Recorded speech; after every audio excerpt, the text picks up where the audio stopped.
watching Big Brain Energy. Every cafe I go into, they always sell pretty much the same stuff. Why is that? Yeah, of course they do. They are perfect competitors. Perfect competitors are all the same. They've got no riz. Okay, right, no worries, that makes sense. One thing though, what exactly is a perfect competitor? Well, let me explain. This is our first video in our series for the NCEA 3.2 External Demonstrate Understanding of the Efficiency of Different Markets Using Marginal Analysis. We cover everything that you need to know for this exam, starting with a 4-part series on everything that you need to know about perfect competitors. If you're new here, check out our channel. We cover everything that you need to know for NCEA economics. Like and subscribe to keep up to date. So what is a perfect competitor? A market is perfectly competitive when it's made up of lots of small businesses which all sell the same thing. So basically, different types of businesses can be classified into different categories, and one of those categories is called perfect competitors. So perfect competitors are these types of markets where there's a whole bunch of different businesses and they all sell pretty much the same thing. For example, think about a cafe. There's so many cafes around and they all sell pretty much the same thing. Like, sure, there are some differences in between each one, but basically they're mostly the same, right? If you order a flat white from one cafe, you'd know what to expect because it's pretty much the same as a flat white everywhere. Other examples are things like hairdressers. There are lots of hairdressers and they're all basically the same thing. Same with clothes shops. Sure, there are some differences between the clothes that they sell, but basically they all sell clothes, right? So a perfectly competitive market is one where there's lots of firms selling basically the same thing. Petrol stations is another good example. Petrol is pretty much exactly the same everywhere, right? And there's a lot of different petrol stations and they all sell the same thing. Even though your granddad might think that, oh, some petrol makes your car run smoother. Dude, I'm pretty sure petrol is petrol. So there are 4 key characteristics of perfect competitors, and you need to know these for the exam.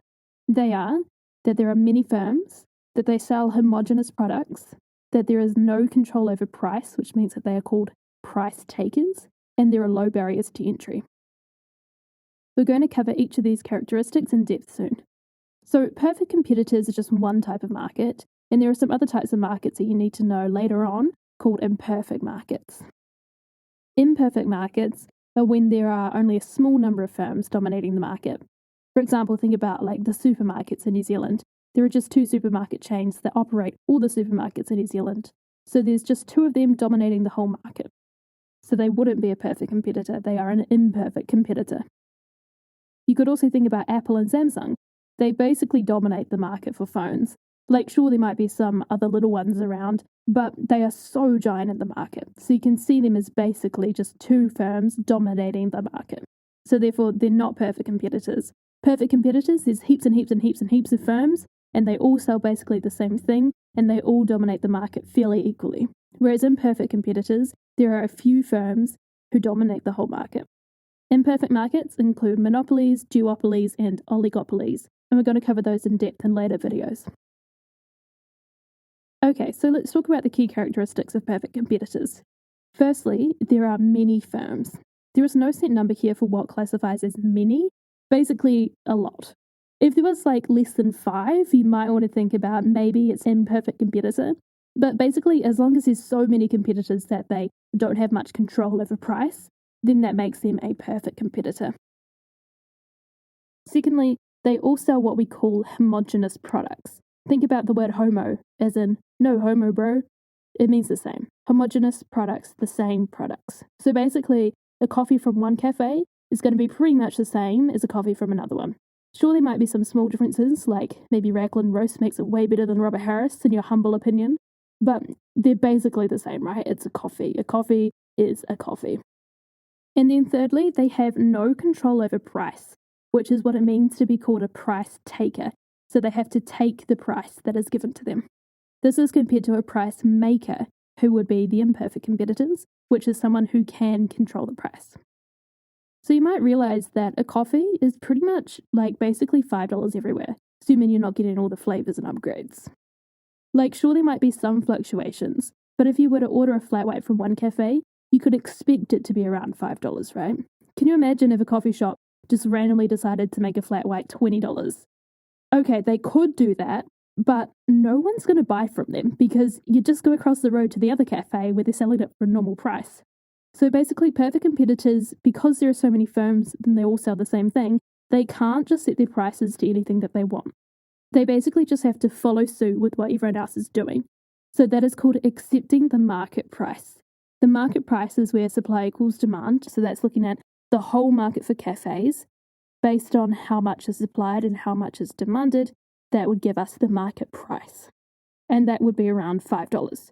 So every cafe has to set their prices to around the market price, around $5 for a coffee. Because otherwise, people would just go somewhere else that's cheaper, because there are so many firms and they're all selling homogenous products. And then the last characteristic is low barriers to entry. Barriers to entry refers to how easy it is to start up a new business. So if there are low barriers to entry, then it's pretty easy to start up a new business in this market.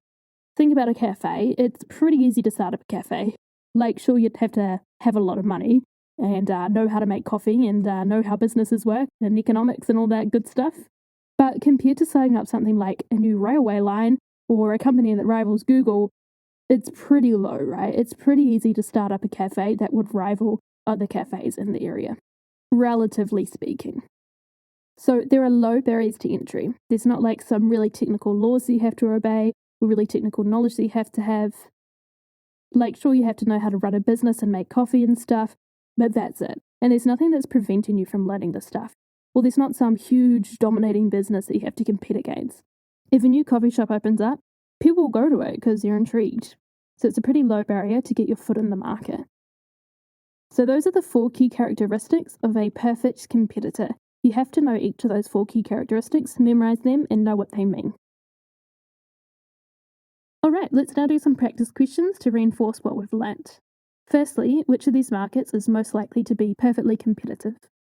Air New Zealand, hairdressers, or Apple?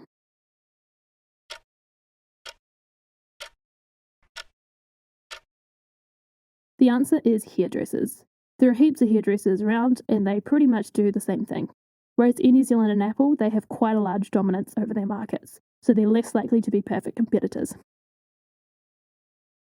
How about these ones? Which of these markets is most likely to be perfectly competitive? Petrol companies, Kiwi Rail, or New Zealand supermarkets?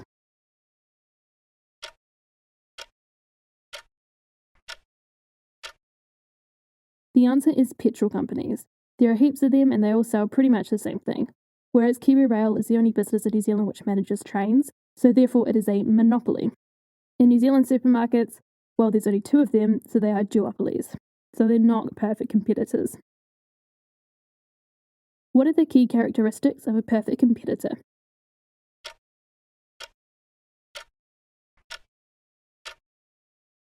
The key characteristics of a perfect competitor are that there are many firms, they sell homogenous products, there is no control over price, which means that they are price takers, and there are low barriers to entry. So that was everything for this first video on perfect competitors. Soon we'll be uploading part 2 where we look at the graph for perfect competitors. We would really appreciate it if you'd like this video and subscribed because it really helps out the algorithm. You can also let us know in the comments below if there's anything we've covered today that you'd like clarified, and we are always taking suggestions on what videos you'd like us to make next, so drop a comment down below. See you next time, whānau, for more big brain energy.